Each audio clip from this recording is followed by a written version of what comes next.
meu nome é Andréa Schaefer e estamos de volta com mais uma aula de Sociologia. Já te inscreveu no nosso canal? Ainda não? Corre lá! Tem tanta coisa para fazer, tanto vestibular aparecendo. Vambora, vai lá, te inscreve que tu vai receber essas aulas no conforto do teu e-mail. E tem mais uma coisa, o Aula D está apoiando um curso fantástico que se chama Diálogos entre Redação e Sociologia, para que tu tire uma nota máxima na tua redação, seja onde tu for fazer. Já olhou? Vai aparecer o link em alguma parte por aqui. Dá uma olhada e vê se te interessa. A aula de hoje, Sociólogos Brasileiros. Entre a década de 20 e 30 do século 20, a sociologia aparece no Brasil, né, com o mote da pesquisa. Lembrando sempre que a sociologia é uma ciência criada por Auguste Comte, lá, junto com o positivismo, na época da primeira Revolução Industrial, para dar conta, como um instrumento de pesquisa, para poder entender o que era aquilo.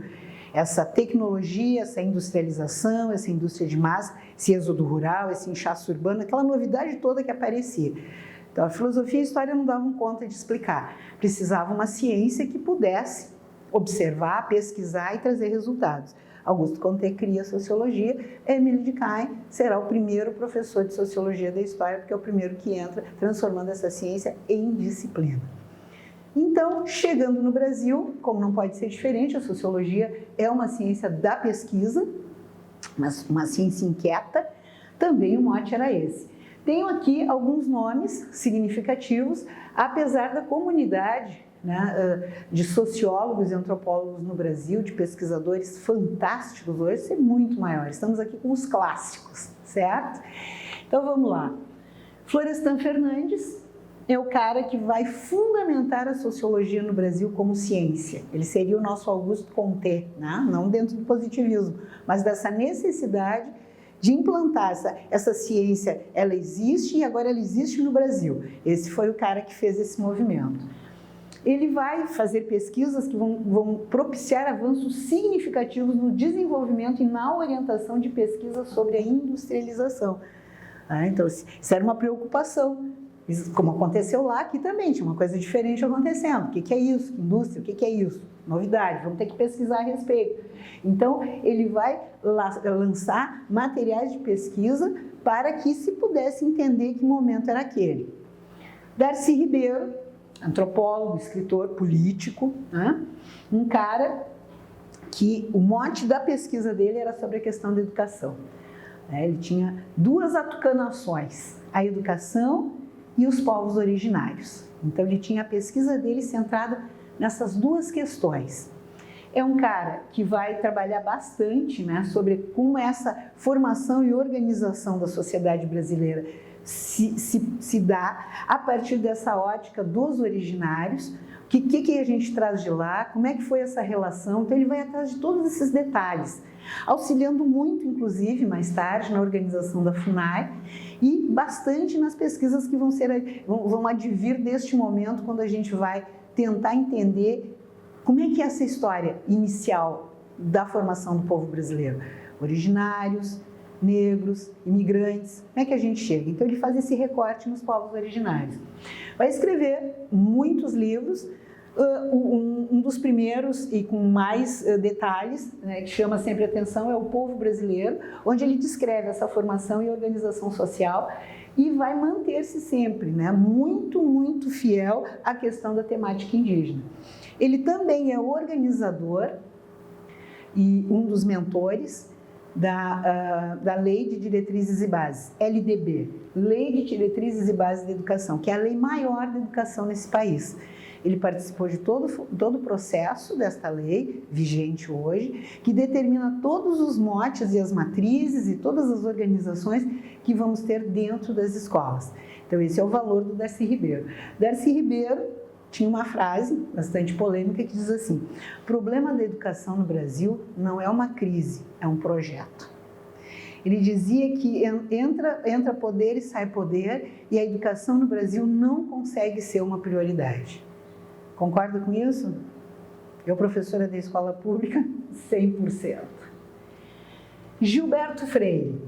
Gilberto Freire, em 1926, ministra a primeira aula de sociologia no Brasil. Então, esse aqui seria o nosso Émile Durkheim. Nosso Auguste Comte, fundamentando a sociologia enquanto ciência nesse país, e Gilberto Freire ministrando a primeira aula.